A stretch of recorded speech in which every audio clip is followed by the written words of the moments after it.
حیثیت کیا ہے کہ مجھے منع کرو، تم تو خود اس کے ٹکڑوں پر پلتے ہو ہاتھی کے بچے۔ وہ احتجاجیہ سے انداز میں مسکرایا اور میرا سرتاپا جائزہ لیتے ہوئے خود کلامی کے سے لہجے میں بولا ہوں پسند کرتی ہے۔ لالی نے ٹھیک ہی کہا تھا کہ یہ نوجوان پورا چگد ہے۔ پھر وہ قدرے بلند آواز میں بولا زیادہ بکواس کرنے کی ضرورت نہیں، میں نے جو کہہ دیا ہے سو کہہ دیا، آئندہ خیمے کے قریب بھی نظر آئے تو لوگ چارپائی پر ڈال کر ہی واپس لے جائیں گے۔ تمہیں شاید اپنے اس بادی زدہ جسم پر کچھ زیادہ ہی ناز ہے۔ میں نے حقارت سے کہا ایسا نہ ہو مجھے چاقو مار کر تمہارے اس غبارے سے ساری ہوا نکالنی پڑے۔ وہ دانت پیس کر اٹھا، ایک لمحے کے اندر میں اپنی جنگی حکمت عملی طے کر چکا تھا۔ میں نے فیصلہ کیا تھا کہ دایاں گونسا میں اس کی ناک پر رسید کروں گا اور بایاں کن پٹی پر، اور جیسے ہی وہ لڑکھڑائے گا اس کے گھٹنے پر بھاری بوٹ کی زوردار ٹھوکر رسید کروں گا۔ جسم کے نازک حصوں پر ہی ضرب لگانے سے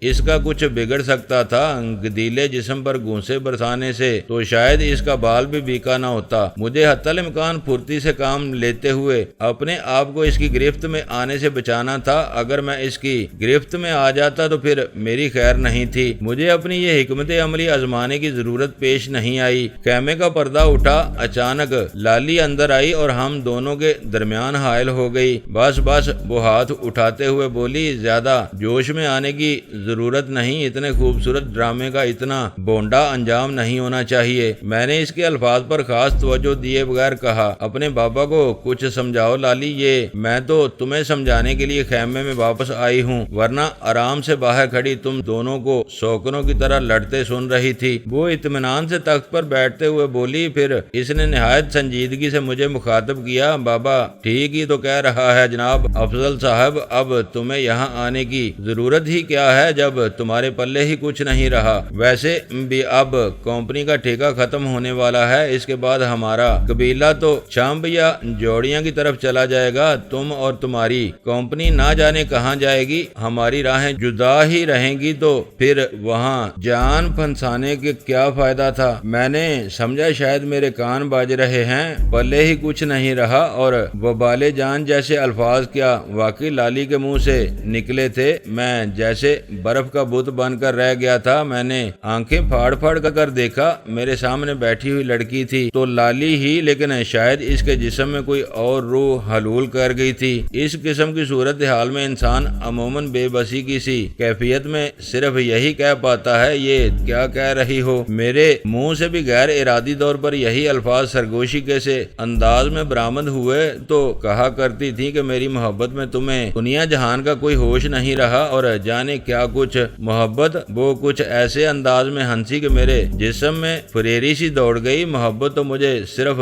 13-14 سال کی عمر میں ایک شخص سے ہوئی تھی، لیکن وہ بس اپنا مطلب نکال کر مجھے روتی دھوتی چھوڑ کر چلا گیا تھا۔ اس کے بعد سے مجھے کسی سے محبت نہیں ہوئی۔ اب تو بس ایک ہی مقصد ہے جس کے تحت زندگی بسر ہو رہی ہے، وہ اب ٹانگ پر ٹانگ رکھے مہارانیوں کی سی تمکنت سے بیٹھی تھی اور میری آنکھوں میں جھانک رہی تھی، ذرا بھی جھجک نہیں رہی تھی۔ میں حیرت کے جھٹکے سے کچھ سنبھل چکا تھا۔ لالی نے مجھے خوش فہمیوں کی دنیا سے اٹھا کر اس طرح حقائق کی دنیا میں پھینکا تھا جس طرح کلی مال گاڑی سے آلووں کی بوری اٹھا کر پلیٹ فارم پر پھینک دیتے ہیں۔ اور وہ مقصد کیا ہے؟ میں نے تلخ لہجے میں پوچھا۔ زیادہ سے زیادہ روپیہ جمع کرنا اور ایک روز قبیلے سے الگ ہو کر کسی شہر میں آرام سے بیگمات کی طرح زندگی بسر کرنا۔ اس نے بلا تامل جواب دیا، آخر ہم بھی انسان ہیں، ہماری بھی کچھ خواہشات ہیں، کیا ضروری ہے کہ میں اسی طرح میلے کپڑوں میں ویرانوں میں محنت مزدوری کرتی رہوں، پھٹے پرانے خیمے میں رہوں اور راہ چلتا ہوا ہر شخص مجھے گھر کی مرغی سمجھ کر دست درازی کی کوشش کرے یا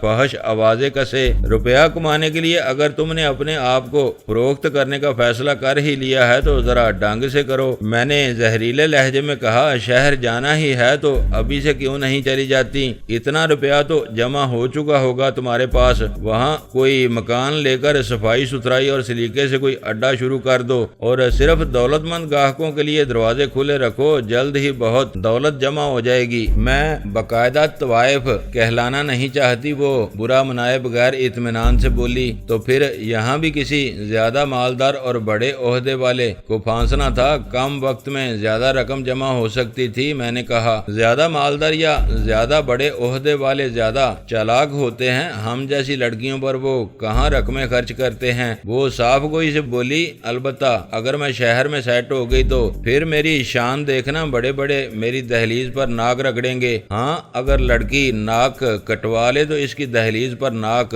رگڑنے والے بہت مل جاتے ہیں۔ میں نے کہا حیرت انگیز طور پر میں اب بے حد پرسکون ہو چکا تھا اور غصے کی بجائے خاصی حد تک تجسس سے بات کر رہا تھا۔